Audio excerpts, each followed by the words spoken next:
everybody. It is Sunday, October 15th, 2023. Welcome to episode 62 of the Old Man Magic podcast. Thank you for joining us. If you haven't done so already, please subscribe to our channel. We were at 152 subscribers earlier today. I just checked before we started recording. We lost a subscriber. It was devastating. I almost delayed the show. I feel it in my chest right now. I'm in pain, but I'm pushing through. I'm hoping somebody else will hit that subscribe button to bring us back up to 152. You can also give the video a like, hit the notification bell. If you're listening on Spotify or Apple Podcasts, do the things that people do over there. I don't know, but I'm sure it helps us. Help ease Steve's pain. Boy, do we have some topics to discuss today, Alex. Are they riveting? I don't know, but I can guarantee that they are, in fact, some topics. What are our topics? Well, we have a cycle of creatures from Exodus that I want to review. Some of these might actually be playable. And two, we're going to talk about some price movements in the world of cardboard, mention a couple cards that caught our eye, and try to figure out what's going on. Why are the prices shooting up? But first, we have some follow-ups. Follow-ups to last episode. The first follow-up is about this card. Primarch Escapee. Primarch Escapee. So this was in the Fluctuate, one of the versions of the Fluctuator deck. We were talking about last week. We were like, what the hell is a Primarch? Well, it's a primate and a rock, probably, right? Is that your take? You're going with That's what I think. Definitely primate. Okay. Definitely primate, and then probably rock. Definitely primate. I could see adding the OC because of rock. Yeah, I hadn't thought of that. Primarch is a made-up word. Still assuming it's related to primate because it looks like a Wizard of Oz flying monkey. Yeah. I had to go look it up. I couldn't find anything. But then I read the card, which is what I should have done to begin with. And it says, though a completely artificial species, Primarchs are a natural fit for the skies of Atraxa. Reading the card explains the card, even in the flavor text sometimes. Yep. So that's all. We were just like, what the hell is a Primarch? But you brought this up, and since we're talking about birds, I've been thinking about a bird soldier deck, as one does. Yeah, this made me think, oh, maybe I could put in my bird soldier deck. And I'm trying to think, what can I put into a bird soldier deck? So I haven't built a bird soldier deck yet, but every once in a while I come across some bird soldiers. And we came across this card a while back, Battle Screech, in one of the decks that Sam Black proposed post land tax banning. Oh, okay. Was this from that? Okay. It's uncommon from Judgment, Battle Screech. 2 colorless, 2 white, sorcery. Put 2 1/1 white bird creature tokens with flying into play. It also has flashback. You can tap 3 untapped white creatures you control to play this again. So generating bird tokens, and you can play it more than once. And I bring this up because I saw this card the other day. It's a very affordable card, as most cards from this set Legions are. Keeper of the 9 Gales. I got to pick one of these up. Keeper of the 9 Gales. It's a cool name. A rare from Legions, 2 colorless, 1 blue, 1/2 flying bird wizard. You can tap it to tap it and tap 2 untapped birds you control. Return target permanent to owner's hand. So I'm just trying to think of like ways to generate bird tokens that you can use to feed Keeper of the Gales special ability. This is like pretty janky combo because what if you're already using some of that stuff? Yeah, it's just that it's a white-blue deck, and to flashback Battle Screech, you need to tap 3 untapped white creatures. So, like, yeah, you might not want to use both of them together. Yeah. But I mean, at least with this, like, I like that you don't lose those birds, so you only need to you just need to dedicate 2 birds to it to keep using it every turn. There's got to be something else out there. I got to find more. There's got to be like a better bird token generator or bird generator, right? There's got to be. Yeah, I'm not sure about generators. I have 2 more bird soldiers to throw at you, though, if you want. Okay. Let's do that. Let's do that. We weren't planning on talking a lot about bird soldiers, but let's go. Let's roll I with just it. have him because I was working on a white soldier deck. It's like a white little bit of blue soldier deck, and I had these two guys. Uh Lieutenant Kurtar. Oh yeah, I like this guy. Oh, you know him? Okay. I was just looking at him this morning in my box. I was pulling some stuff out of my box. He's good. He's white, one colorless, 2/2 flying. Alex, you know what's going on right now? What? I can't remember how to spell lieutenant. Oh, it's okay. LIE U T UTENANT. Nant. Okay, I got that. Okay, You know what's going on right now? Lieutenant Kurtar. Yeah. One colorless, two white, 2/2 flying. Pay a colorless and a white. Sacrifice the Kurtar.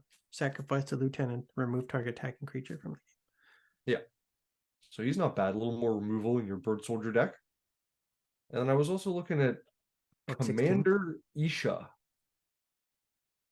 And that's spelled EESHA. I did ISHA. I would not have gotten that one correct. 219, two colorless, two white, bird soldier legend, flying, protection from creatures. 2/4. Yeah. I don't my for 2/4 flyer with protection from creatures, I feel like that's a good mana cost. Mm-hmm. Well, it's not bad at all. There a lot of the birds, I mean, there are good mana costs. There's so many of them are like 4 casting costs. At least the ones I'm aware of. 3, 4 casting costs. I haven't looked into them too much. Like I said, this was mostly just like a regular soldier deck, but I put in 3 casting costs, 3 casting flyers. costs. Yeah, you got to find something. If I build a bird soldier deck with the birds I've found so far, you got to find something to do turns 1 and 2. Really, this is not an unreasonable casting cost though for this guy. I don't think. no, not at all. But anyways, Primarch Escapee. You brought this up because you said you were thinking about maybe trying to fit him into a deck that's not even a cycling deck. Well, no, a cycling. I think it would have to go into a cycling deck. Okay. But maybe some other kind of not a fluctuator deck was all I guess. Okay. Because yeah, I mean the casting cost is so bad on this. Like you That's would terrible. have to be making use of the fact that it has like bird status and cycling probably, to make it worthwhile. And beast. Yeah, and beast. He's a But bird beast. you have that 4/4 flyer in blue. It's like, pretty decent as like a body that you might not have another option for in blue. So I could see maybe trying to play with it. And it's only 1 blue in the casting cost. I don't know. I just kind of was tempted to mess with it, maybe. I am not tempted. Not tempted. No. Not tempted by Primarch Escapee. Next follow-up. We were talking about layer lands. Dromar's Cavern specifically, but this applied to any layer land, really. It was about using these in the Fluctuator deck to tap for mana, and instead of bouncing back a non-layer land, just sacrificing the layer land. Yeah. We found out that layer lands can be used and then sacked to generate mana the turn you bring it into play. Yeah. So that surprised me because I wasn't expecting that at all. We couldn't look it up at the moment when we were talking about it. Yeah, Gatherer was down for us, but Gatherer is up now, and it is confirmed on Gatherer. It is a ruling, obviously a question that people had often. A ruling as of 2004, so almost 20 years ago. This was set in stone. If you don't want to unsummon a land, you can play this card, then tap it for mana before the enter the battlefield ability resolves. You may then choose to sacrifice it instead of unsummoning a land. Yeah. And I kept saying bounce itself. You have to sack it to do that thing. So yeah, I was misspeaking. But yeah, no, that's interesting. Interesting thing you can do with it, at least, that I didn't know. We had questions about whether or not this was allowed because of the fact that it's a mana ability. Yeah. Does it work fast enough because it's a mana ability? If this was not a mana ability, could you do something similar? I found something on MTG Wiki regarding mana abilities. MTG Wiki is my go-to source. Mana abilities are among the few activated or triggered abilities that don't use the stack or require passing priority to resolve. So they cannot be responded to or targeted. As soon as the ability is used, the mana is created. Furthermore, they are the only abilities that can be activated while paying costs, rather than needing to be resolved beforehand and without requiring priority. I don't know if this is the key, but I feel like that might be the key. Since it's a mana ability, it can be used and it could be activated while paying the cost. Yeah, I think that might be a good point that you're doing it while that is happening. Because I wasn't sure either. Yeah, I was like, maybe you can just do it because it's an instant and the card doesn't specify that you can't. And I was trying to look up other examples of cards that might work this way, and I noticed that with all the alliances lands like Balduvian Trading Post and stuff, they've all had errata that now says if it would enter the battlefield, not when it enters the battlefield. Used to say when it comes into play. Now it says if Balduvian Trading Post would enter the battlefield. So does that mean that it has to be in? I guess does it? Hold on. It means there's a ruling. You can go check the ruling at the bottom too, just to clarify. You sacrifice the mountain before this card is put onto the battlefield, and I can't see what that says. Do so no matter how it is put onto the battlefield. Yeah. So so basically, it's just saying you can't activate the ability until after paying the cost. Yes. Yeah. With the layer lands, Drummer's Cavern, you can activate that mana ability at concurrent with the cost being paid. Yeah. So interesting that tap it in and sacrifice at the same time. Yeah. Okay. So our understanding of layer lands and how to use them is improving. It deepens. Third follow-up. You said something about Thran Turban. Alex been messing with Thran Turban. Yeah, this is one of my most favorite recent cards, I guess, that I'm playing with. This isn't so much of a follow-up, but I thought we should mention it because we were just talking about cycling. And sorry, you can read Thran Turbine. One colorless artifact. During your upkeep, you may add up to 2 colorless mana to your mana pool. This mana cannot be spent to play spells. No. So, but you can use it to pay upkeeps or activation costs or cycling costs. Now that means you have to do the cycling then in your upkeep. It kind of makes you do it at that point, but it's free mana for use with cycling or some other things like that. It's just 1 mana to bring out, and it just sits there and does that for you all game. I'm kind of like really into this card recently. And no mana burn any longer also. Exactly, yeah. I put it in with that soldier deck I was just talking about to help generate soldier tokens with like Kildoran outposts, or I'm forgetting the name of the Kildoran.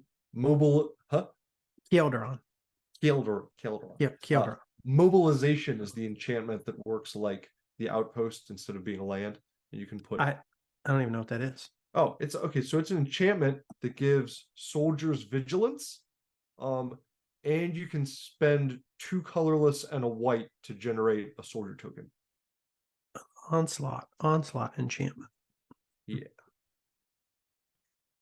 Attacking does not cost soldiers to tap. Pay 2 colorless and 1 white. Put a 1/1 soldier creature token into play. Okay. Yeah. Now it affects all soldiers, so pay attention to that. It might help your opponents, but yeah. But anyways, yeah, Thran Turban. Good for doing stuff like that, like some token generation. And I put it into, I'm working on like a big, like just artifact deck, or I'm pulling up a bunch of artifacts to use with it. It's good for things like Icy Manipulators or Grinning Totems or Jester's Cap to help pay for that annoying activation cost after you get it down. You can use it with Masticore to ping things. You can use it for upkeeps like with Mystic Remora. What else was I thinking of? Mishra's Factory. You can activate your Mishra's Factory and turn them into creatures during your upkeep with the free mana. So there's a lot of cool things to do with it, I think. Generate mana is never a bad thing. Yeah. Okay, I think that's the end of our follow-ups to last episode. Now it's time for segment 1 of episode 62. Segment 1, we're going to cover the Keepers from Exodus. We have another cycle from the Wrath block for your consideration. We are making our way back again to June 1998 to talk about a cycle of cards from Magic's 14th expansion set, Exodus. Exodus is a 143 card set. It includes 55 commons, 44 uncommons, 44 rares. 5 of those uncommons are a creature type known as the Keeper. Keeper. I'm wrong. They're not really creature type Keeper. They're creature type wizards, but they're keepers. Okay, they're called keepers. Each keeper is a wizard. Each of these wizards has an activated ability that can be used only when your opponent has more of some resource than you do. So they do have a limitation. All they can really ever do is get you like slightly ahead or a little less behind your opponent kind of catch for up that cards. for that one resource. Yeah. Why do I want to talk about the keepers? Well, Why? they're cheap both in price and in mana cost. I love Okay. cheap cards. Can they be useful? I don't know. But I do know that I like cheap cardboard. 2, their activated ability refers to target opponent. And you don't have to target the same opponent every turn. It could be a new opponent. It could be I saw Jim that in the Bob. ruins. It could be Terry Joe next turn. It could be Billy Bob Thornton, turn 3. You know, and Magic's most popular format is now a 4-person format known as CEDH, which on the Moment Magic podcast stands for casual EDH. Under these conditions, it's more likely that one opponent, meets that threshold needed to use the abilities of the keeper. Yes. Not so good in a 1v1 game, but maybe more useful, more fun to play in a commander game. So let's discuss. The first keeper that I'm going to pull up is not a bird soldier. It's not a bird beast. It is Keeper of Light.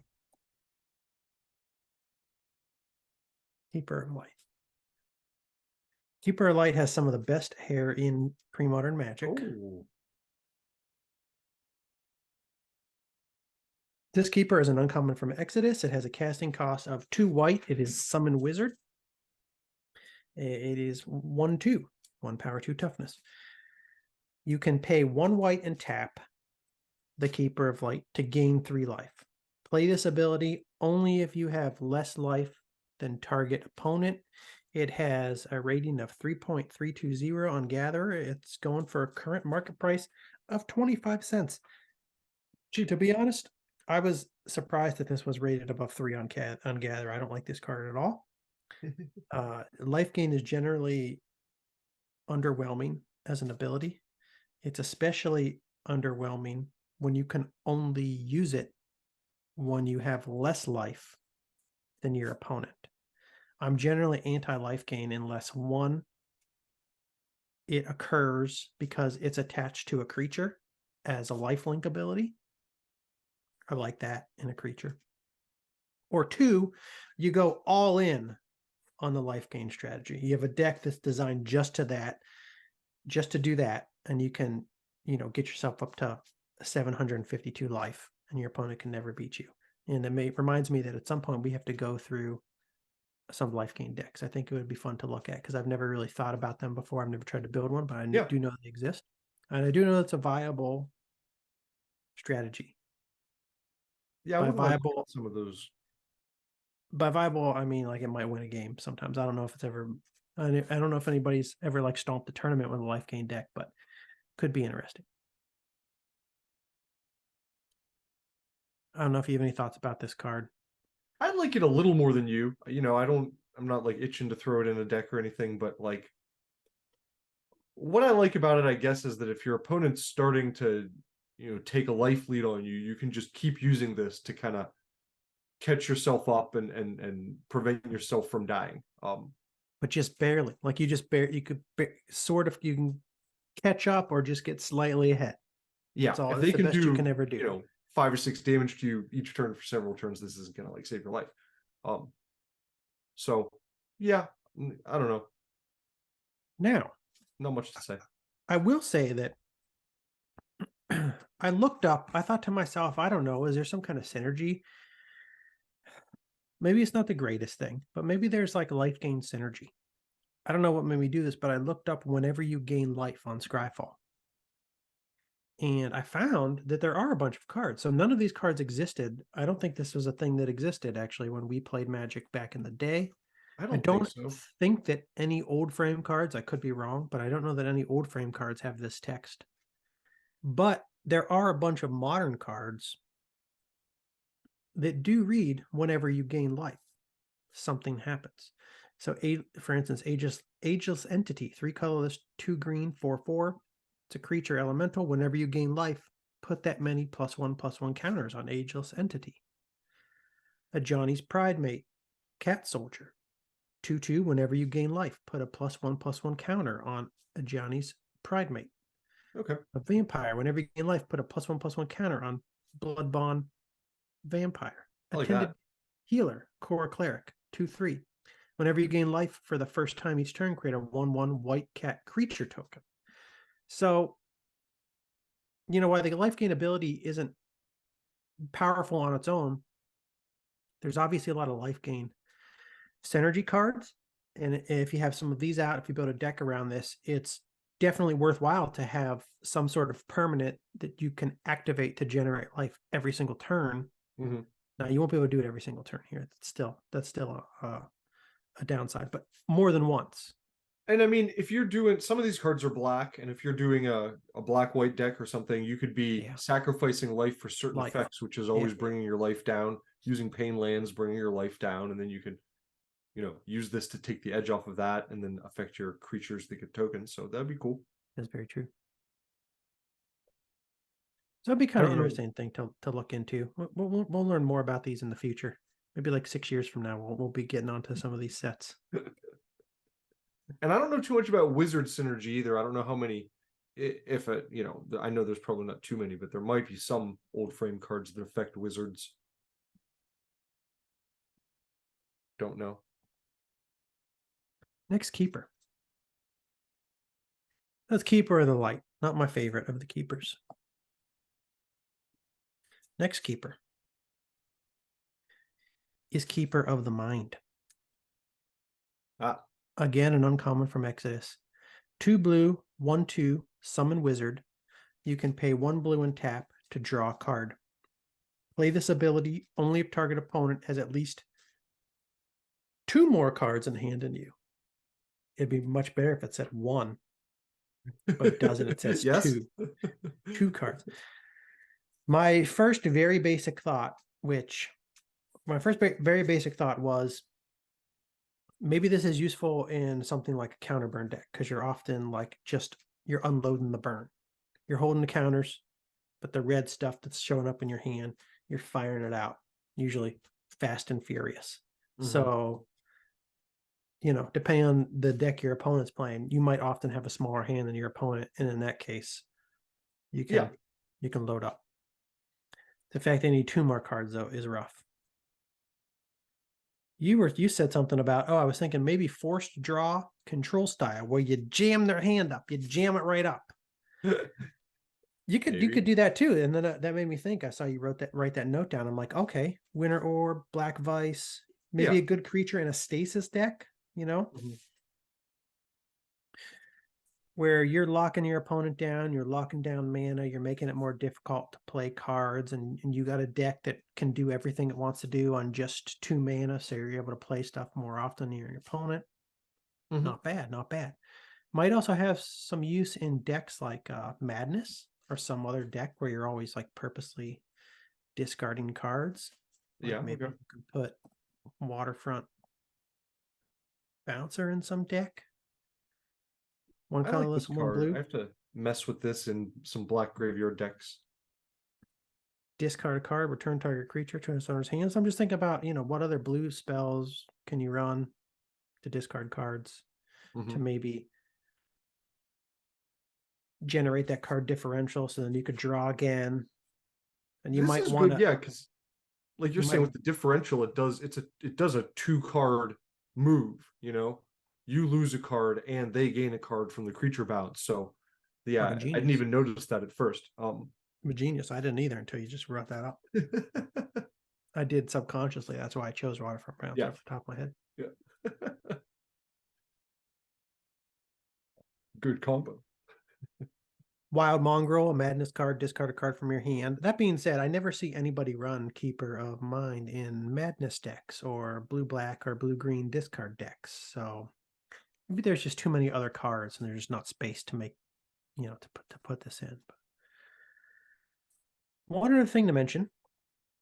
Woo. Apparently, the full art was too risque, Alex. I looked this up when I saw your This note. was I had to this was see. not the art that Matthew Wilson originally sent in. No. They had to cut it up here so they didn't show too much leg. And then as a joke regarding that, in an unglued set, they printed this, a card called Censorship, which this is apparently the bottom half of It is card. the actual picture, yeah. Oh, is it the actual picture? Yeah, it's from the full picture. Okay. Yeah, Did this you was see the full back. picture? I didn't see the full picture. We can't show it on the podcast. We're not Yes, going to we show it on can. the podcast. No, What we are you can't. talking about? Is there a robe covering everything in the middle? Yeah, there's no nudity. Okay. Well, I mean, it's cartoon anyways, but Yeah. This is good enough. This is good enough. I just wanted to bring this up. This was back in the perverted weirdo WOTC days. That's what I wrote. The wizard lady is like crouched down, like squatting, and part of her robe is like in between her legs, and it's kind of a leggy, crouchy shot. Just showing some leg. So they made it grosser and weirder. Yeah, it's actually the blur that they put in there and censorship like makes it look like they're showing more skin than they actually are, which is sort of funny. Anyways, they made some interesting choices sometimes. It was the 90s. Bunch of young weirdo nerds. No offense.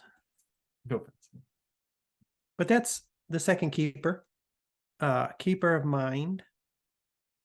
Right? That's what it's called. That is what it's called. Keeper of the Mind. Interesting. That's what I'll say about it. I kind of want to try it in some decks, in a counterburn deck, or like you said, one of them decks where you jam them all up. Like a station. Keep her in mind. Yeah. Next keeper. This is the only keeper we had seen. This is the only keeper I had seen prior to me deciding to look through this cycle. Because you brought it up on a previous podcast. I think you purchased one or two of them before. Yeah. Keeper of the Dead. This was the first keeper that I ever saw. Uncommon from Exodus, 2 black. Summon Wizard, 1/2, illustrated by Brahm. 1 name. I love illustrators with 1 name. Pay 1 black, tap. Destroy target non-black creature. Play this ability only if that creature's controller has at least 2 fewer creatures in his or her graveyard than you have in yours. Pretty high rating on Gatherer, 4.236. Still just current market price, 26 cents. You can get them Exodus uncommons. Very cheap. Limited in your ability to pick off creatures, but I feel like it still could be useful fairly often. It might work well against opponents who just rely on bringing out just like 1 giant beater. They don't run a lot of creatures in their deck. They just want to kill you by bringing out 1 Dreadnought, 1 Sutured Ghoul, 1 Spirited of the Night. Odds are you're going to have more creatures in your graveyard than they will in theirs if you can last a certain number of turns, which is often the problem when you're playing decks like that. They usually bring that creature up pretty fast and nail you. Yeah, it has to be non-black too, though, so remember. It has to be, oh, damn it. Non-black, fuck.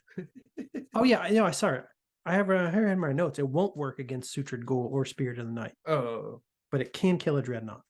Okay. So yeah, it can get artifact creatures, which is different than a lot of black effects. Yeah. I like how this works with Black's graveyard abilities. If you're playing like a a shadow or wraith, like a nether shadow sort of deck where you're getting them Mhm. in your graveyard, or you're playing, something with a lot of sacrifices, or other reanimation effects, this would fit in nicely. Yeah, I wrote, obviously, it's great to run in a deck that puts plenty of creatures in your graveyard. You do that with Black a lot, and you want to put things in your graveyard. The problem there, and this is a significant problem, I think, is a lot of times you get those creatures in your graveyard on purpose so you can animate them from your graveyard for cheaper. So you usually want to bring them back out. Yeah, so your grave the level of your graveyard is like fluctuating up and down. Mhm. Yeah. But also could work well with like Tormod's Crypt, Withered Wretch, things that allow you to remove cards from their graveyard. Oh yeah. You can use that to regulate the graveyard balance. Yeah, Best that's a part of good. this, what are you going to say? I was It just is gonna a say good good point. point with Tormod's Crypt. Yeah. Thank you. That's why I said it. It was a good point. Best part of this card is the art. Yeah, art's sweet. Don't know if this would ever make it into 60 card constructed. This is probably true for all the keepers, really. Competitive 60 card constructed, don't think so, but commander deck, casual, a CEDH, a casual EDH deck, just for fun. I think it can make it there. It can make it. It could be one of my 99. I think the black one is the one I would be most likely to put in a 60 card deck. That's because you're an evil mage. You're Just because, always yeah, playing black. just because I'm evil. Next keeper. Next keeper is the fourth keeper. It is the red keeper. It is Keeper of Flame. Not Valduk Keeper of Flame, the original Keeper of Flame. Of the Flame. This was a very easy choice for the name. 2 red. Summon Wizard, 1/2. Uncommon from Exodus. Pay 1 red, tap. Keeper of the Flame deals 2 damage to target opponent. Play this ability only if that opponent has more life than you. It has a rating of 3.138 on Gatherer. Current market price of 20 cents. This is the least interesting to me. I think it's the worst of the keepers. I'm not impressed. It's my least favorite. I put this on the bottom. I put Keeper of Light just above it. It's The just fourth against worst. what red wants to do most of the time. I feel like, you want to be taking the life, the lead life wise, damaging your opponent. That's what I said too. It makes me mad. I saw this, I got mad. I'm Me like, the too. last thing I want to be doing when I'm playing red is like only doing damage to somebody some of the time. Yeah. No. It'd be I'm cool if emptying it my said hand. it works only if your opponent has less life than you. That would be better. Yeah. I'd rather run this. I have to But yeah, pick that's up some what, of these. compared to the white one, you can keep using it to try to catch up. This one, you can only, I think the way I put it, like, was you can only drag them down with you with the Keeper of the Flame. If I want to pay 2 red to summon a wizard that can deal damage, I think I'd rather play a Fire Slinger. It's 1/1, 1 colorless, 1 red, tap. Deals 1 damage to target creature or player and 1 damage to you. That's more red. It's only 1 damage, but I could do it every goddamn turn. Yeah. And I Or don't I'd play care. blue-red and I'd play Cicada Firewalkers and, Yes. Keeper of the Flame, a disappointing keeper. bad keeper. Final keeper is the green keeper. It is Keeper Not of the much Beasts. better. I like this one. 2 green, 1/2, summon wizard. You can pay 1 green, tap, put a beast token into play. Treat this token as a 2/2 green creature. Play this ability only if target opponent controls more creatures than you. Has a rating of 3.621 on Gatherer. Current market price of 25 cents. Oh. This is the card that made me want to discuss the keeper cycle. And it's because I came across it when I was just looking for more green creatures for my old frame commander deck. And I was trying to find things that were like 1 or 2 drops. And I thought, it's not, they're not terrible. Like, I'm trying to. I have a lot of creatures in my old frame commander deck. It's just a straight up green creature horde deck, and it's a token generator deck. And this gives me another thing to add that I can drop for 2 mana. My deck was kind of slow. I was looking for 1 drops, 2 drops. And Okay. it also gives me the ability to generate tokens. Now I can't always generate tokens because I have to have another opponent around to have more creatures than me. Yeah. But I thought in the context of Commander, somebody might have more creatures than me. Yeah. It seems better in Commander. The thing that was frustrating me is that with green, you're going to have manimals and you're probably creature heavy to begin with. So you're likely to have more creatures than your opponent. I am creature heavy, and I also have plenty of cards that can generate tokens. So a lot of times I am going to have extra creatures. But I just thought, for times, and my deck is kind of slow though. I thought for times when somebody does have more creatures than me, I just have the option. It gives me some optionality. Yeah, yeah. It's a decent 2-drop with some optionality. And you're not, committing a lot because it's not expensive. It has a couple things that I just thought of that I like about it. One is that it's a beast token, which is it's obvious from the card, but that could be good with a few things. You could use that with like Ravenous Baloths to sacrifice for life gain. And I was thinking, do you know Wirewood Savage? It's that elf I put in my beast deck. Don't remember. Whenever a beast comes into play, you may draw a card. So with Keeper of the Beast, you'd be pumping out those beast tokens and drawing cards. That'd be nice. Yeah, Ravenous Baloth is just sacrifice a beast, you gain 4 life. Yeah, yeah. The other thing I was thinking about this too, I do have Goblin Bombardment in my commander deck, so I can always sacrifice a creature to Goblin Bombardment to do some damage to something to bring myself. And if I bring myself down to fewer Does that have to be a creatures, goblin? no, Okay. that's the awesome thing about Goblin Bombardment. It seems almost too good. I don't know. It's almost too good. I mean, it's not it's not like it's dominating every tournament out there or anything. It's just a really good card. You'd think it would be a goblin specific card. Sacrifice a creature. Goblin Bombardment goes to 1 damage to any target. Okay, cool. So, if I sack some stuff to Goblin Bombardment, do some damage, I bring myself down in the number of creatures I have. So I'm now lower than some opponent. I can start generating more to get to parity with Keeper of the Beast. Plus, if my deck is working and I have all those pump things out, I have Jacques Lavera, I have Kaysa, I can be playing 1 green to generate like a 3/5 token. Yeah. Hell yeah. This would be good with sacrifice if you're playing a Pattern of Rebirth, that green enchantment I like. Or if you're playing black green with sacrifice, since you're reducing the number of creatures you have, plus then you're bringing back tokens in that you can use to sacrifice. Culling of the Weak. Yeah, Pattern of Rebirth. That's pretty cool. Yeah, so my opinion of this is improving. You just have to be careful you don't have more creatures than your opponent. So like you said, maybe more commander. So it's not a killer card or anything, but like I don't think it's bad. And I think I don't have it in my commander deck right now, but I think I'd slot it in. I'd give it a go.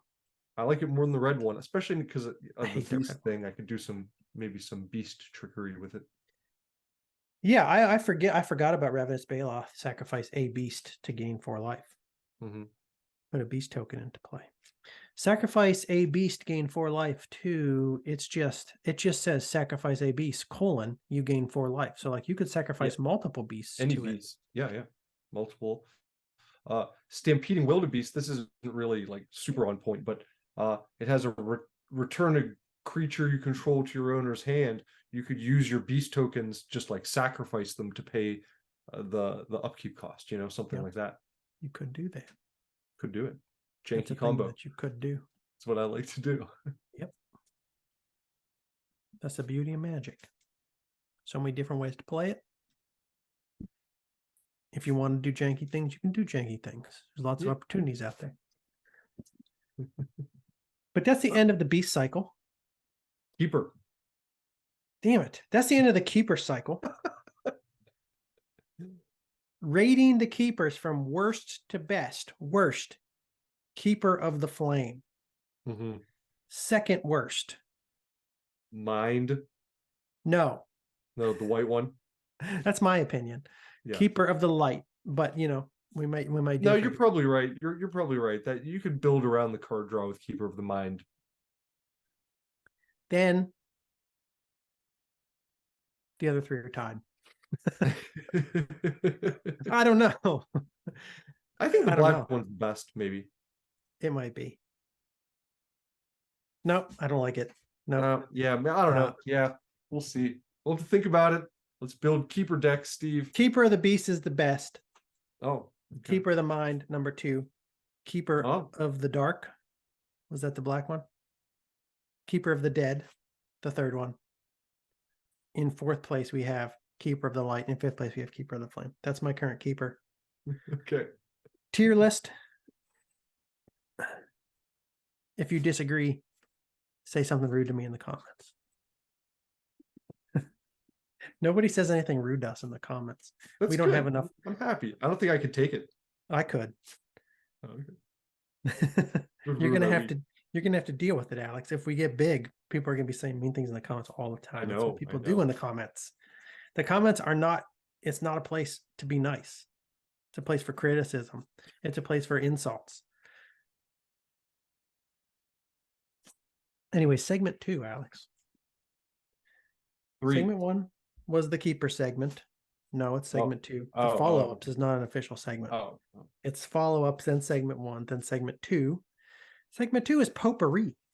Oh, okay. We just have some various things to talk about. We want to talk about the cardboard market, really, in segment 2. Sometimes we see a card from the pre-modern era that is spiking in price, and we want to know why. This is one of those times. There's a card that's been shooting up for reasons we didn't understand. It was a card that we didn't know. That card is Radiate. So it's not a super expensive card. It never was a super expensive card, but it went from like $2-3, like $2 to almost $10. What, in the course of a month? And I had no idea why. I read this card, and then after I read it, I was even more confused. I don't know. When I read it, I was like, oh yeah, you could probably break that somehow. 3 colorless, 2 red, instant, a rare from Torment. Choose target instant or sorcery spell that targets only a single permanent or player. For each other permanent or player that spell could target, put a copy of the spell onto the stack. Each copy targets a different one of those permanents or players. So just to simplify, you could lightning bolt a creature, for instance, that your opponent has in play. Mhm. Then you could play Radiate. Mhm. So that would take 6 mana to do. And then for however many other things you wanted to bolt on your opponent's side of the battlefield, you could just create a new copy of that lightning bolt, right? And Yes, target. but you have to. You have to create a copy for every viable target. Yeah, okay. For each other permanent or player that spell could target, that's true. Yeah. Put a copy of that spell onto the stack. Yeah, and it's going to be your permanence as well. That is true. It's anything the spell could target. So in a 4-person game, it's everyone's targetable permanence of that type. If That you're is true. lightning bolting or shattering or whatever. That's scary. It is. And if someone does it, you didn't have to use your own lightning bolt. Someone else casts the initial spell, and you're just like forking it to everyone else, including yourself. Obviously, you play it situationally, so it doesn't. Or if you're just the kind of person who likes to watch the world burn, you can just do that too.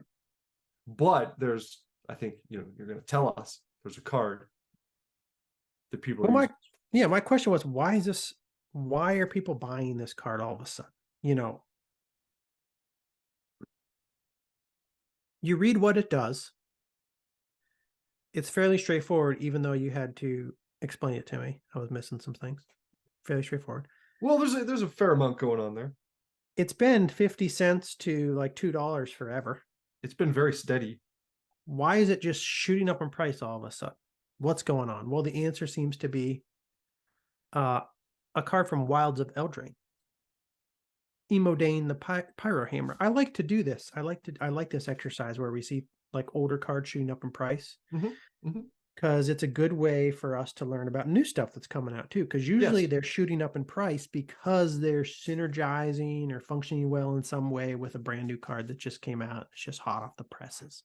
When it comes to modern cards, I find it much more interesting to be learning about the ones that are coming out right now, you know, in the sets that are being released right now, as opposed to the modern sets that I missed over the last, 12 years or 15 years.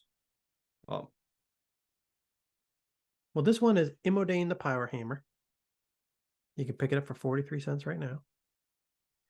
It's 2 colorless, 2 red, 4/4, legendary creature, human knight. Whenever an instant or sorcery spell you control that targets only a single creature deals damage to that creature, Emodane deals that much damage to each opponent. So when I read these two things together, if I'm understanding properly, when you combo them, you can blast both the creatures and the players, right? Because with Radiate, you had to choose each permanent or player. So you could choose a creature as a permanent. Is that what's going on here? Wait, I'm sorry, say that part again. Choose target instant or sorcery spell that targets only a single permanent or player. So when you cast your lightning bolt, and you lightning bolt their Birds of Paradise, for instance, for each other permanent or player that spell could target. No. Well, hold on a second. Explain this to me. Why are people loving this? Because I thought I got it, but now I'm not sure that I do. Whenever an instant or sorcery spell you control that targets only a single creature deals damage to that creature, Emodane deals that much damage to each opponent. Does it just double the damage that goes to the person, to the player? It's making a new copy of that spell for every viable target, and then Emodane's effect will make your opponent take damage for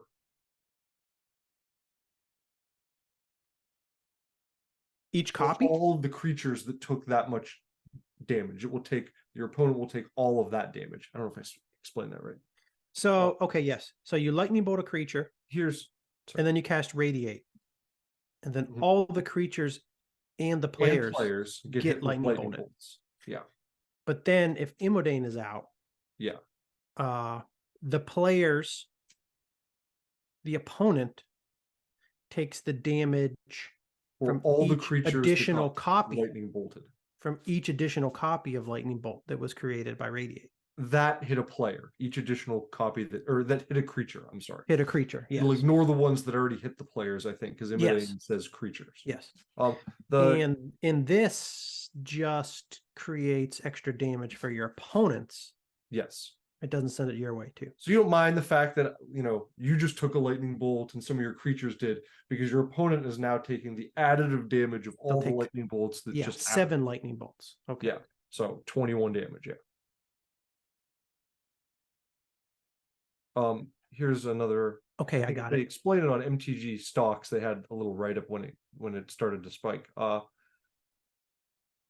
Whenever such a spell deals damage to a creature, Emodane will do that amount of damage to each opponent. So let's say there are 10 creatures on the battlefield, and you or your opponent puts a lightning bolt onto the stack, targeting one of them. Before it resolves, you radiate. Now all 10 creatures plus your opponents will be targeted by copies of Bolt, dealing 30 damage to creatures in total, and Emodane will make sure that damage will be done to each opponent as well. They'll take 30. So all of your opponents in a commander game are going to take the damage for all the lightning bolts that hit. Wild. So anytime you play Emodane, everybody at the table is going to try to eliminate it. Probably. Immediately. They know something's coming, yeah. Yeah. But, when Radiate, you do need Lightning Bolt. I use Lightning Bolt because it's like the most efficient way to do damage. It's just one mana for 3 damage. But even just to play Lightning Bolt and Radiate, you need 6 mana. Like it's not a cheap, No. combo. I'm trying to remember what all was in. I looked up a deck, like one of these decks, and it was like, suit lot like you expect, a lot of like little red burn spells and things like that. But I'm trying to remember if there to remember what all else was in it. Um, I think they might have had some things to reduce casting costs, Okay, you know? that's right. You could run medallions, for instance, Yeah, and and a since bunch of other Radiate's an things. instant, I think you have more options maybe of reducing its casting cost. I don't know if that's true or not. I just said it. I have no idea. You could run familiars. Hmm. Yeah, you could reduce the casting cost. You could have Ancient Tomb out, other Hmm. ramp mana, Hmm. mana ramp. Okay, but that's the answer. That's why Radiate was spiky. I feel like that's not going to last, right? No. This is something that people are enjoying doing Yeah. for the next few weeks, couple months maybe, and Yeah, I then feel like it's a flavor of the month combo yeah, and thing. then you're going to be able to buy Radiate for $3, $2, $3. Rare for Torment. What's the most expensive card in Torment right now? That's $9, $10. Cabal Coffers still. Okay, Radiate's now the second most expensive card in Torment. The Cabal Coffers price chart is funny. Mm, Friggin' $125. wild. I'm so glad that came down. Anyways, I'm looking at an example Imidane deck on uh, MTG Goldfish. And yeah, there's a lot there. It has several mana rocks in it. Um,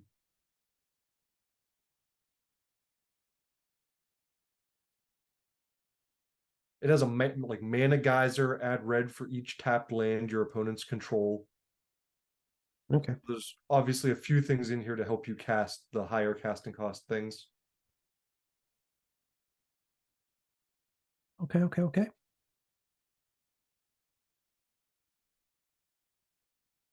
Next part of the potpourri segment. You don't see this every day.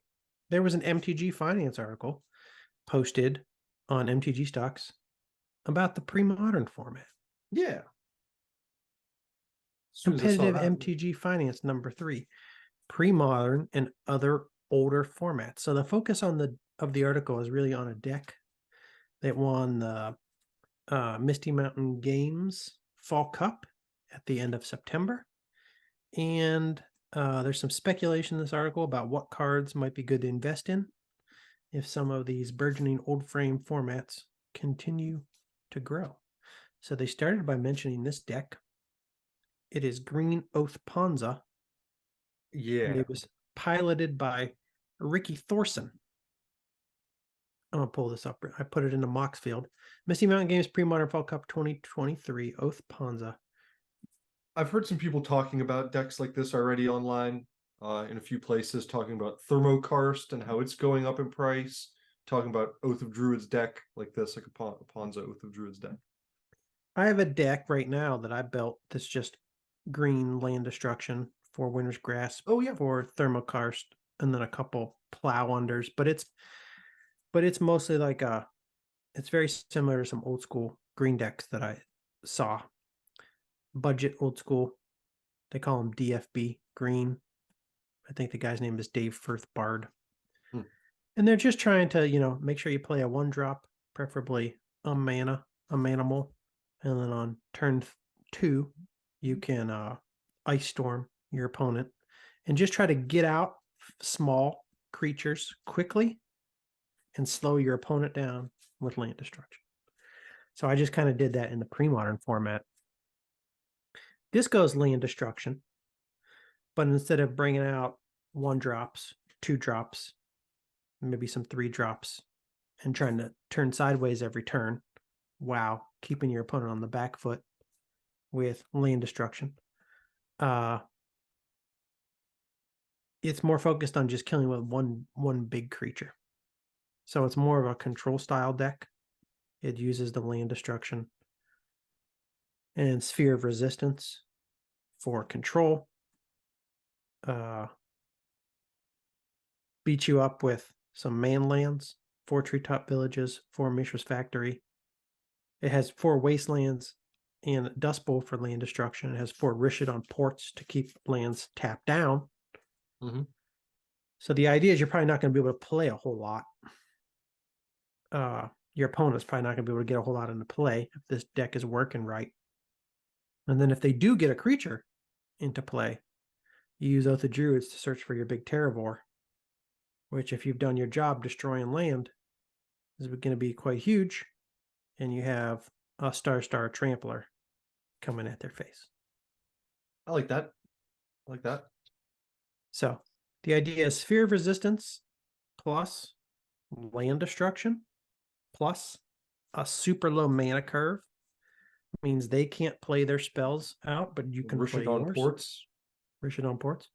If something gets through, they can lay out this powder keg, blow it up.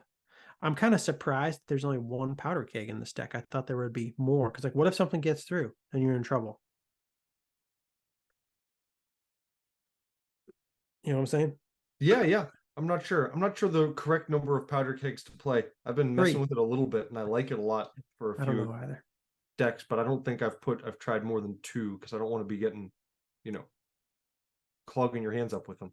And you can probably wait a little bit for it to come out. You maybe don't mind since you're slowing them down so much. You know what I mean?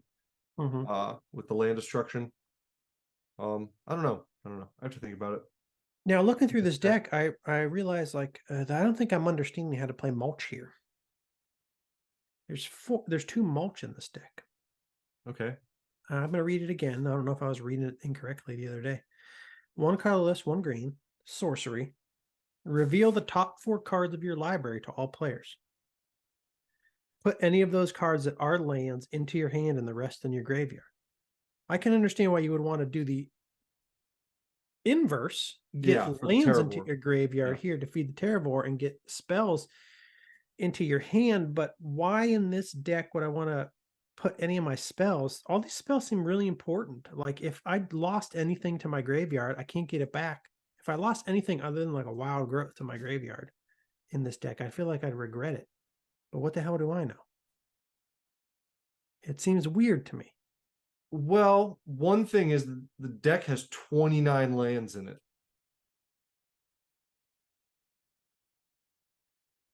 Yeah. I don't know how much that, makes a difference, but you're going to be more likely to draw land with this deck than many other decks. Mm-hmm. I'm thinking that with the mulch, you could also, the lands you draw, you could always just then discard to help the Terravore if your hand's too big, after the mulch takes effect. Now you have like more than 7 cards in your hand.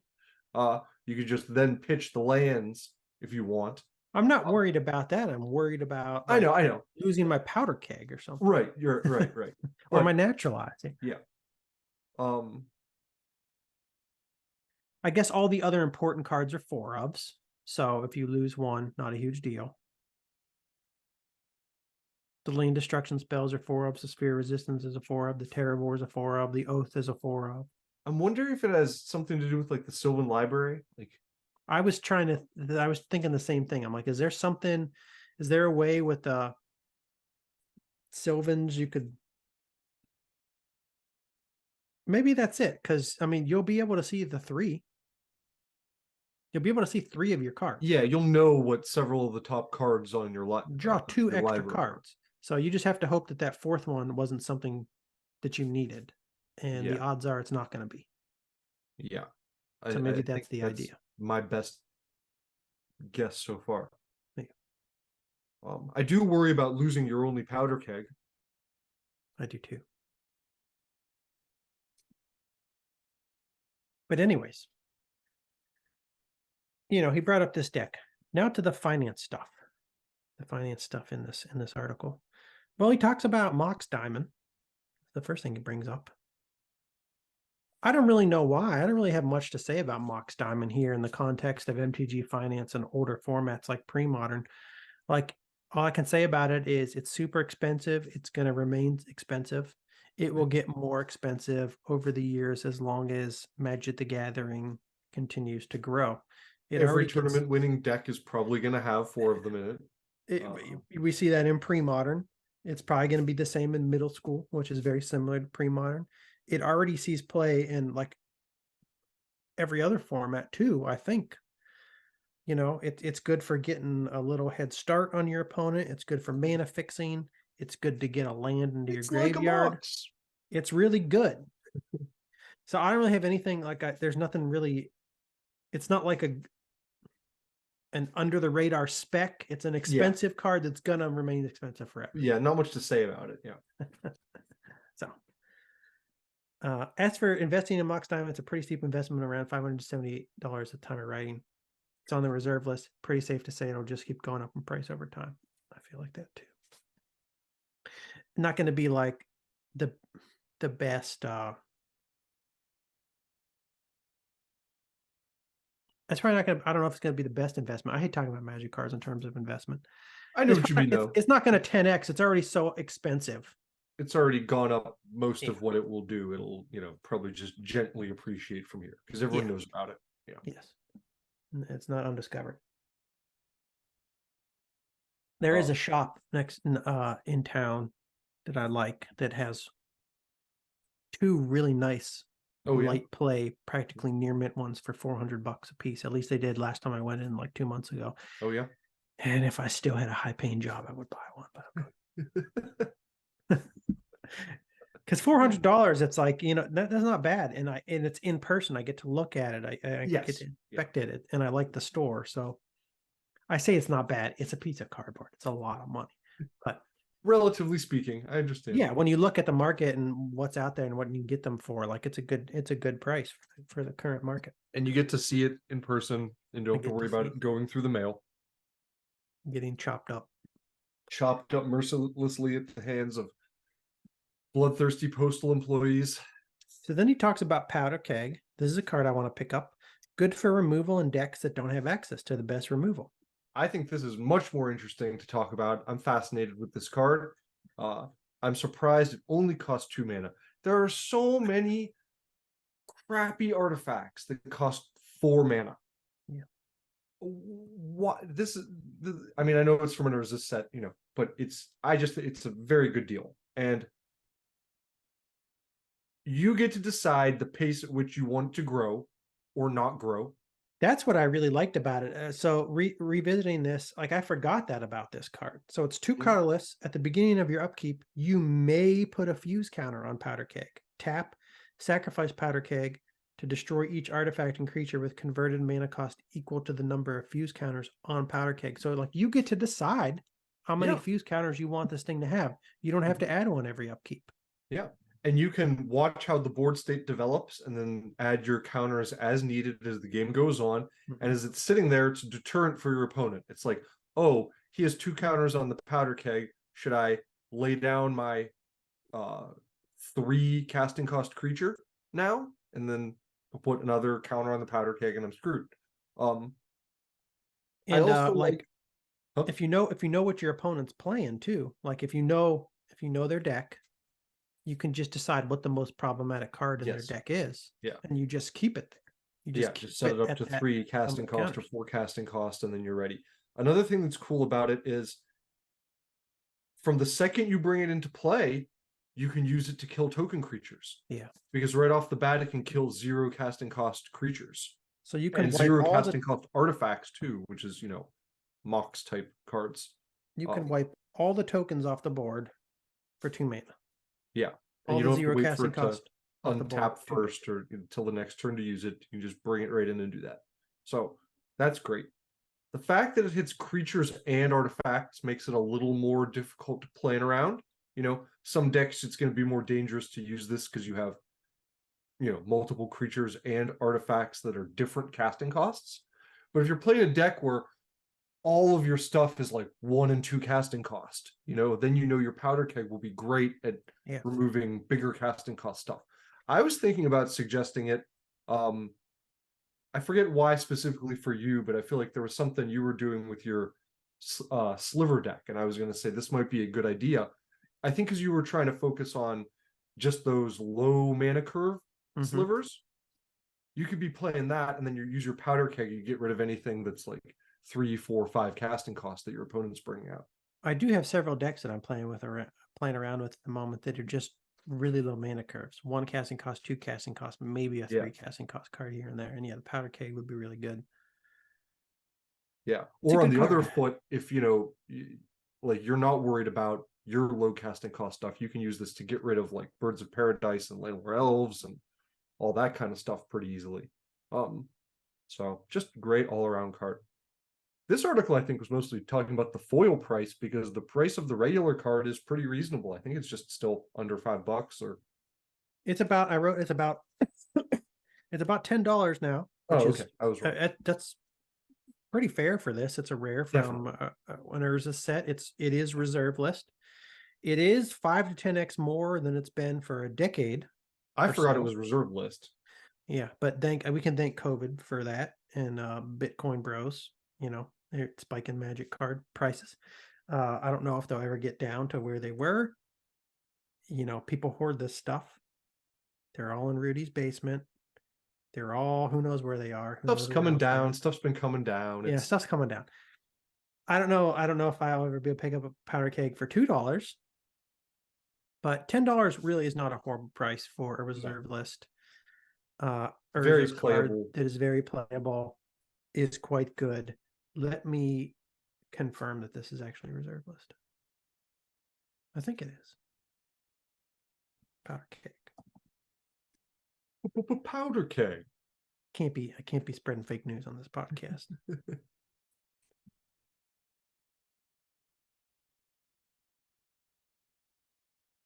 Searching for powder. Reserve list, yes, it is. Okay, yeah, It is reserve list. nice.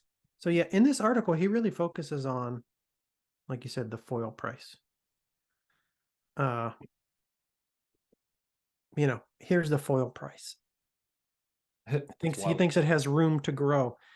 I say to you, listeners, loyal listeners, the one person who's made it this far into the podcast, first of all, I say thank you. We really appreciate it. We need all the support we can get. Glad you're here with us every week. Glad you listen to the entire podcast. After that, I want to say if you're not like wealthy, don't spend $100 on a foil Magic the Gathering card. If you have money but aren't wealthy, don't buy the foil. Buy the non-foil, invest it into an index, and invest their difference into an index fund. Now, I'm saying that as somebody who hates foil cards. Yeah, if that's your jam and you need them because you really want to have shiny cards in your deck, like that's cool, but not as an investment, is what you're saying. Not as an investment. Don't do it. Don't do it, man. All these old foil cards, they're so expensive. The foil multipliers are insane, and I understand that the foil multipliers for the older sets are what they are because of the relative rarity of those. But I do truly believe that the overprinting of foils now, even though the old ones are rare and these ones aren't, I think that they will make the foil just in general less special to people. I don't think people are going to care about them It as much. waters down the general foil market, and that will, I'm sure, have some effect on even the best foils. Maybe that's a thought of mine, but also like I'm totally biased because I hate the foil cards. I don't want my cards to be shiny. I know. It's so stupid. Me either. I think it's one of the many idiotic things they've introduced into Magic the Gathering that's like made it just worse as a game.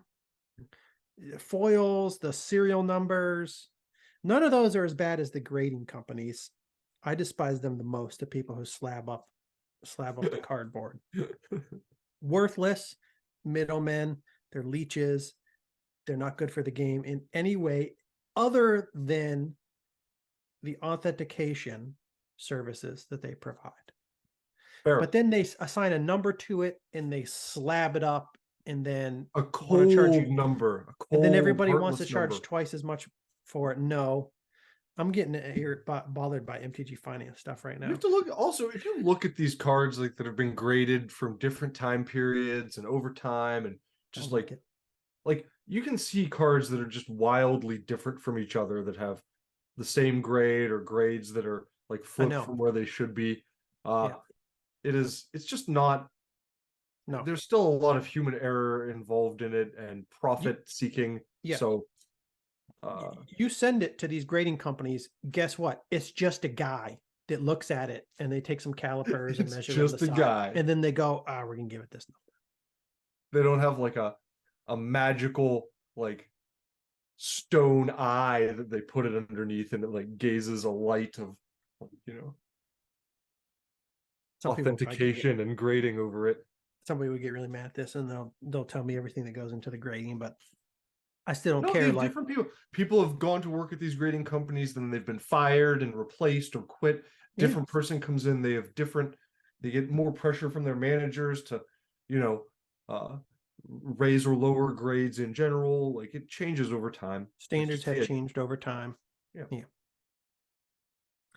And even if artificial intelligence does all the grading in the future and it's completely standardized and consistent, that's where we're going across time and space. Dude, we're already scanning cards with apps for their prices and stuff. Like it's, you know, they're going to be able to perfectly grade cards, like, or I should maybe not perfectly, but consistently grade cards. Even if it happens, still stupid. You're sending your card away to them to slab it up, and then you. Oh yeah, I'm not still advocating for it. Don't do it. I don't want to have a big bunch of chunks of cards that take up a bunch of room, and I can't put them in a deck, and I have to proxy them. Then now I feel like I have like it's like an anchor around your neck, and I have to proxy my cards that are sweet, and instead of looking at my sweet card, I have like the proxy. It's so stupid. Some stuff should be slabbed up to be preserved. Some stuff should be. Sure. Yeah, if you have like a very unique Black items, Lotus or very special items, alpha card, you know, whatever. Yeah. This other nonsense. Come on. Yeah, like even things that aren't like a one of. But if you know an alpha card has made it this long in excellent condition, you should do something to try to preserve that card. No, you know.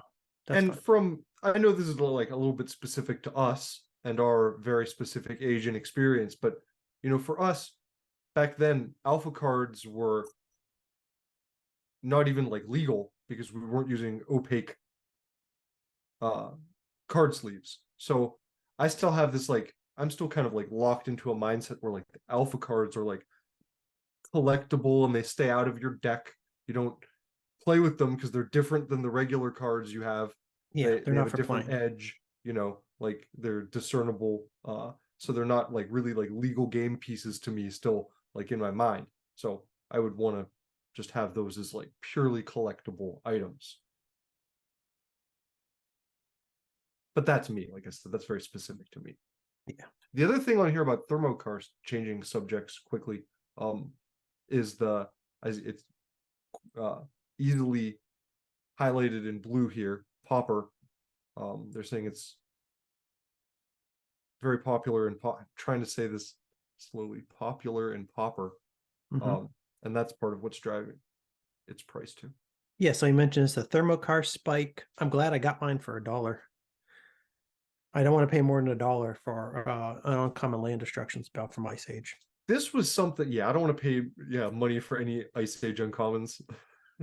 This is something I was sure I had in a box somewhere and I don't have any. Like, how did I not end up with some? There's a good chance you might have a stack of these since it's an uncommon. You don't, Alec. You don't. And then the rest, you know, he just talks about one other card that's in sideboards sometimes and how the foils. Overload. $4. He thinks it's worth picking up some cheap foils. I don't see the point in picking up cheap foils, but I just buy cheap foils. I don't know. Yeah, do whatever you want. I like that card though. Good card. Overload, 1 red, instant, kicker, 2 colorless. Destroy target artifact if its converted mana cost is 2 or less. If you paid the kicker cost, destroy that artifact if its converted mana cost is 5 or less instead. Slightly misunderstood what it did, but I still like it. Okay. It's not bad. Blow up their Mox Diamonds for 1 red. Yeah. It's good for those like mana rock, early game artifacts and mana rocks and stuff. So short little article on pre-modern card movement, some foil talk, a deck mention. Interesting to see what cards were brought up. I don't really particularly agree with some of, I mean, it's not, I don't want to say it's advice in the article, but I just hate foil so much. So I'm not the person to talk to about it. Anybody who tells me, anybody who writes an article saying like, oh, buy some of the cheap pre-modern era foils that are under $5, they're going to appreciate. There's so many other things I'd rather do with my money, even if they double.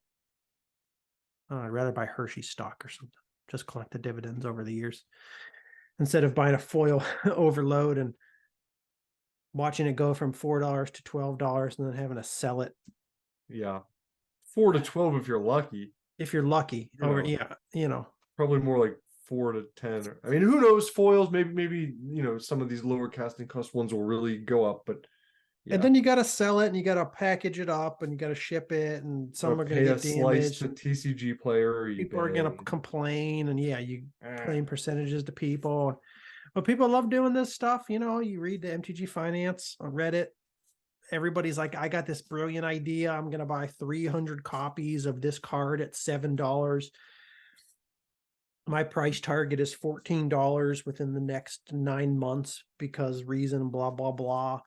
And then I'm going to be a genius because I'm going to spend this amount of money and this many hours flipping all of these cards to make like $400 over the course of a year for all that effort. You know what I'm saying? Yeah. People are weird.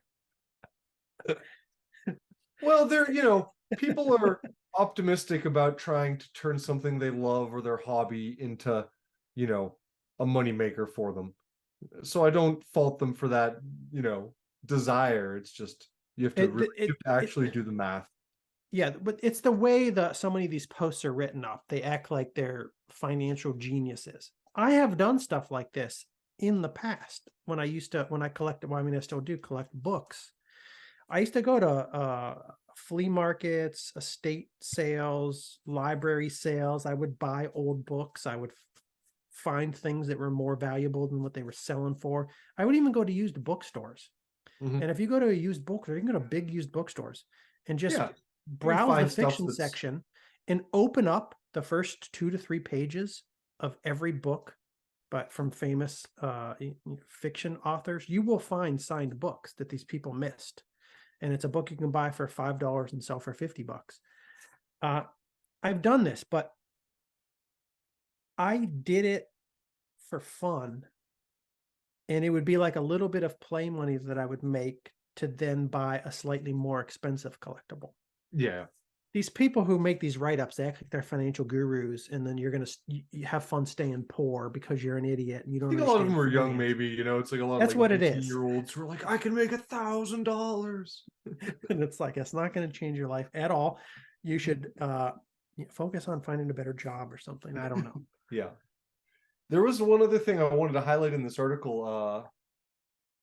Below Overload, they go into that other deck. I don't know if you were going here yet. Were you going to get to this? I wasn't going to talk about this. It's a red Ponza deck. We have to go through the history of Ponza at some point. Okay, but continue. But yeah, I saw this. I was a little intrigued just because I saw a few things in here that I like Avalanche Riders and Mog Fanatic, and yada yada yada. But at the bottom in the next paragraph, he mentions Dream Thrush, which is a card I think is cool. This is a janky Alex combo card. I didn't even see this. Dream Thrush. It's a bird. This is in a deck you're going to face, Steve, so get ready. I'm not afraid. 1 colorless, 1 blue, creature bird, 1/1 flying, tap, target land becomes a land of the basic land type of your choice until end of turn. That sounds stupid. All I have to say is that this bird is good friends with the merfolk. I'm not afraid. Okay. Alex, should people invest in foil Dream Thrush? No. Okay, I agree. Well, I mean, I don't know. Are they $1? I think they're probably. I forgot what he says in here about that, but I don't think he said anything. He didn't say anything about foil Dream Thrush, did he? $5. Okay, yeah. So, no. Okay. The foil multiplier 23x. Woo! Yeah. Segment 3. Segment 3, we're back to the Old Men Magic Commander Corner. The Old Men Magic Commander Corner is back with a vengeance, and we are here today to discuss a modern card that I've never heard of, but that all Commander players probably already know about. Yeah. But one of the modern cards that I'm, most excited about. This is one of, I see things I like, I see things I don't like. This card trips a trigger for me. My computer done broke. Done broke. There we go. Today we're talking about Atraxa, Praetor's Voice. Yes. They said this is the most popular commander currently, or over the last, several months or something. This card is one of the most popular commanders of the past 2 years, according to the author of this article. Atraxa, Praetor's Voice is a mythic rare from Commander 2016, Commander Anthology 2018, Double Masters, and March of the Machine Multiverse Legends. Its casting cost is 1 green, 1 white, 1 blue, 1 black. That's a legendary creature, Angel Horror.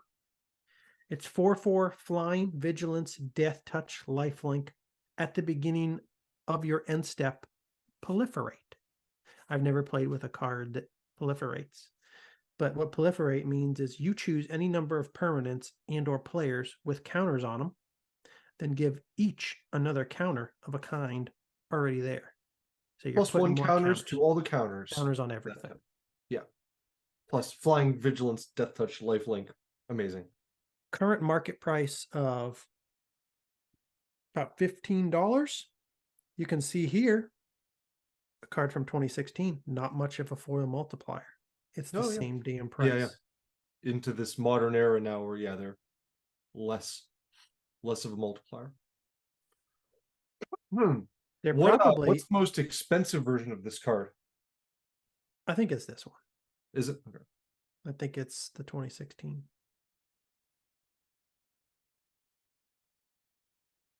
Oh, no, look at those ones. Oh, I was looking at the base. I don't understand why this one would be more expensive. There's this extras. Okay. There, I didn't look at the extras. Yeah. 56, 67. $800. That's a stupid serialized card. Don't ever buy these, people. Unless you have so much money, you don't know what to do with it. I don't know. Or unless you're a card flipper. Instead of buying these, sell these and make money. Yeah. What do I know, though? But okay, I like this card a lot. It's a card I would definitely consider using as a commander. I would use it in the current commander deck I'm making, just take red out of it and make that my commander. I like this 4-color combo. It's kind of nothing against red. I like red, but that's the 4-color combo I would pick probably for a commander deck at the moment. Obviously a very buffable creature that can really wreak some havoc if you protect her or make her bigger. Yeah, so I think it's pretty cool. I lost the article I'm looking for. But this is old news to everyone. Yeah, I lost the article. I'm trying to find the article. Where was it? Oh. Atraxa, Praetor's Voice. One of the most popular commanders of the past 2 years. Do you remember where it was? Atraxa, here we go. Hidden Gems. Atraxa's long lost friends. So in this article, he highlights some cards he thinks might go well on an Atraxa deck. I think this one probably caught your attention because many of these cards he brings up are old frame. Yeah. So we wanted to have a look at them. The first one that would be great with a badass commander that proliferates is Recantation. 3 colorless, 2 blue, enchantment from Urza's Saga. During your upkeep, you may put a verse counter on Recantation. Pay 1 blue, sacrifice Recantation, return up to X target permanents to owner's hand, where X is the number of verse counters on Recantation. Okay. So, from Urza's Saga, very cheap and a rare, never been reprinted. And it's still just 40 cents. and a rare from Urza Saga, because it's not highly competitive, but can do more work than you might think at first blush.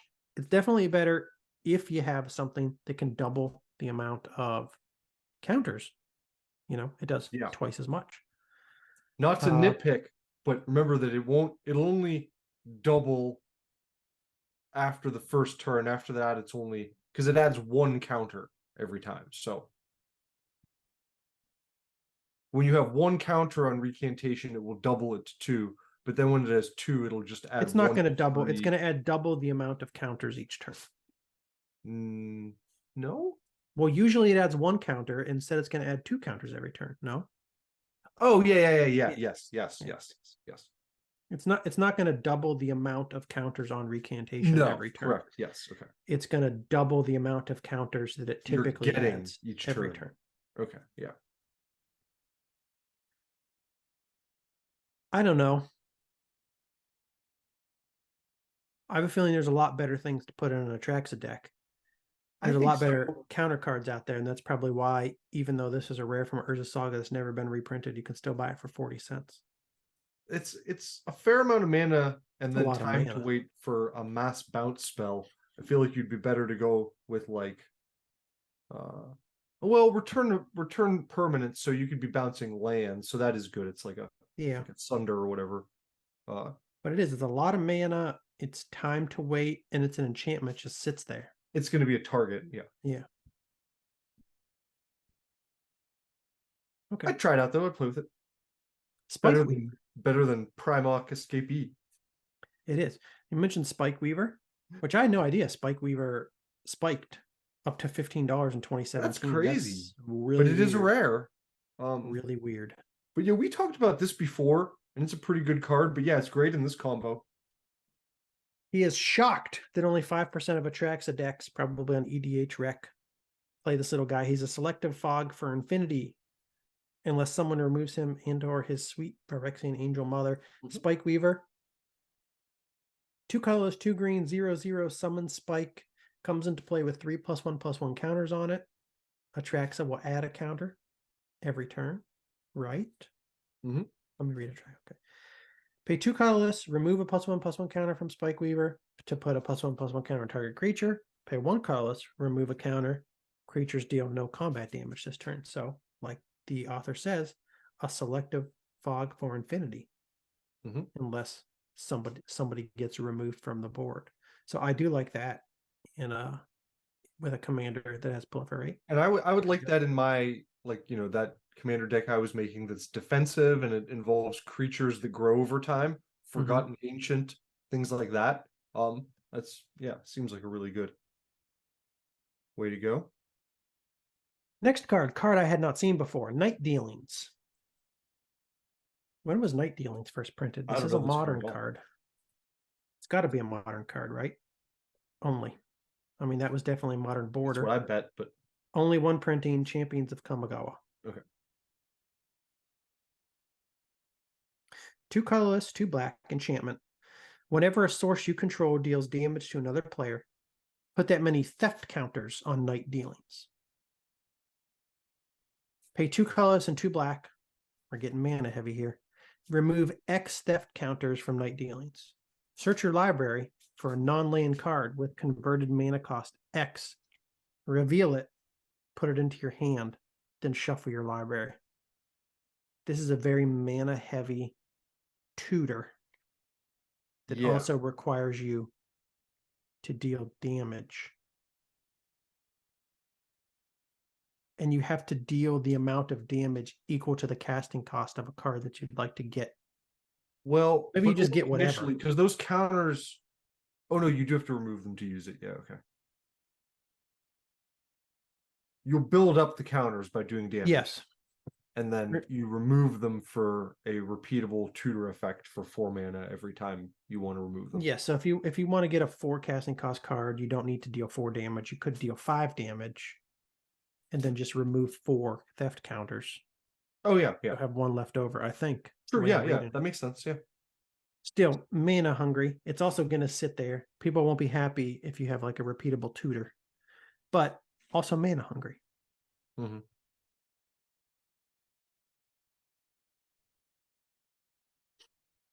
But not bad if you have proliferate. Do you have to do any damage? The fact Choose that any it's repeatable is not bad. Like, if you think about, I always come back to when I'm thinking about like repeatable effects, I think about something like disrupting scepter, like you used to use that a lot. And when you have your leftover mana, you don't have anything to do with it uh, uh, before a turn change, you can like pump it into your disrupting scepter or your, I'm gonna say the wrong one, cursed scroll rack, cursed scroll. scroll's the one that deals Yeah. damage. So I can kind of see that like with this. If it was just 4 mana, draw a card instead of the tutor effect, you'd be like, that's not super great. But now you're using 4 mana and drawing whichever card you want out of your deck, like anytime you want to use it. Yeah. I think you would have to use this with like something that does like pestilence style damage to everything so that you could build up a lot of counters on it. Yeah. But then you might not be too angry just spending 4 mana to draw whatever card you want like every turn. But yeah, for some reason I thought it was a creature. Yeah, it says whenever a source you control deals damage to another player. Oh yeah, okay. Yeah, you could literally use pestilence. Literally. So that's interesting. Yeah, it's yeah, combo, you know, requires some comboing and stuff, but I'd play with it. It'd be fun.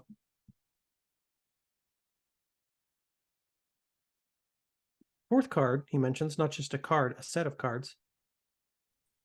Thalids. I haven't heard about Thalids for a long time, Alex. Some old stuff now. Again, I'm having PTSD of opening Fallen Empires packs and being incredibly disappointed, more disappointed than I'd ever been in my 12 to 13 years Keep on that the planet. closet of your mind shut, Steve. Don't go back in there. Fungus isn't known for its competitiveness. You can say that about all Fallen Empire cards, but how many Fungus decks have you seen? I mean, I saw some shit back. I can't wait. They're gonna print more mushroom and fungus cards one day, and then I'm gonna be in heaven. I'm gonna be stoked about extra mushroom cards. So I I'm mean, just should we load up? Should we load up on Thallid? Should we point. load up on Spore Counter? Should we load up on Fungus? Will Spores. Fallen Empires receive its day in the sun? I wrote probably not. Probably not. No. And if it does, there's so much Fallen Empires out there that, right, it'll never be like a good investment to like load up on Fallen Empires, will it be? There's a guy on YouTube who really likes graded cards, and I remember him. I know he has videos telling people to like buy graded Thrall Champions. Oh, which that is a thing you could do. It's a played card. It's Yeah. One day Thralls are going to be broken. You could do that. You could buy graded Thrall Champions. Mm-hmm. And you might not lose money. But you could do like a lot of other things too. Opportunity cost. You could like grow your own vegetables. Yes. Yes. And just think of the money, the savings from not having to purchase the vegetables at the grocery store. That savings might be larger than the amount of money you would make flipping graded Thrall Champions over the next decade. I would wager that it will. Yeah. So Thalids, do yourself a favor and order up a Spore Sower Thalid, a Felon of Havenwood, a Utopia Mycon. I'm disappointed that none of these are. Yeah. These are all new Thalids. They're how do you not give the old crappy Thalids? How do you not give a shout out to at least one Fallen Empire Thalid? Come on, man. They're all bad, I guess. They've I made know. new ones that are better. But still. Well, I'm still mad. God, sound like broken records, but I'm just still so mad about Fallen Empires. Like, how could they? I understand they wanted to bring the power level down, but how could they bring it down that far and not realize that they were just like making cards that were just terrible? Like they tried to do the synergy thing with these like Thalids and stuff like that, and you could tell from you look at all the cards in the set, and you're like, you couldn't do anything if you had all of them. Like you can't make anything decent with them. When I saw Atraxa, when I read it, my mind initially went, "Ooh, can Acacian Store be playable now?" Like I immediately went to Fallen Empires, and then I looked that up, and I was like, "No, it still can't be." And then you're just like, "Oh yeah, of course." I mean, they've just made a bunch of stuff over the years that also, collects counters, and they're all better than the counter cards in Fallen Empires. So I just never want to play. But yeah, Atraxa, it was pretty cool. This is a cool commander. Looks like a lot of cool opportunities to build a fun CEDH, casual EDH deck with Atraxa, or even competitive EDH. I wonder if it's big in competitive EDH too. I bet if it's this popular, I'm sure. Probably. You know, it seems like it could definitely be incredibly competitive. Cool. But Atraxa, that's the end of segment 3, the Old Man Magic Commander Corner for episode 62, where we talked about a modern commander for maybe the first time ever on the show. We're wading into deep waters now. Yeah, it also brings us to the end of episode 62 of the Old Man Magic podcast. It's been lots of fun. We talked old cardboard. We talked new cardboard. We talked gameplay. We talked complained finance. I whined about foils. I maybe insulted people, but I don't think I said anything that rude. I maybe made some good points. Maybe I said some things that were totally incorrect. I got confused when I read a card. You had to tell me what it did. I thought I knew what it did. Then I read it, and then I was like, hold on a second. I don't know what it did. I don't know what it does. And I'm out of energy for the day. That's it. That's all I got. I got nothing else in me. I gotta log off the internet. I gotta recharge for the next episode. We got some big Halloween themed episodes planned for later in the month. That's good. Not really that big. Spoiler alert, we're gonna talk about zombies. Pre-modern zombies. Alex, do you have anything to say to the listeners before we go? Anything to add? No, Alex is stun locked. He's got nothing to say. He's just giggling like a schoolgirl. He's leaving me all to my lonesome to sign off. Talk to everybody next week. Hope you enjoyed.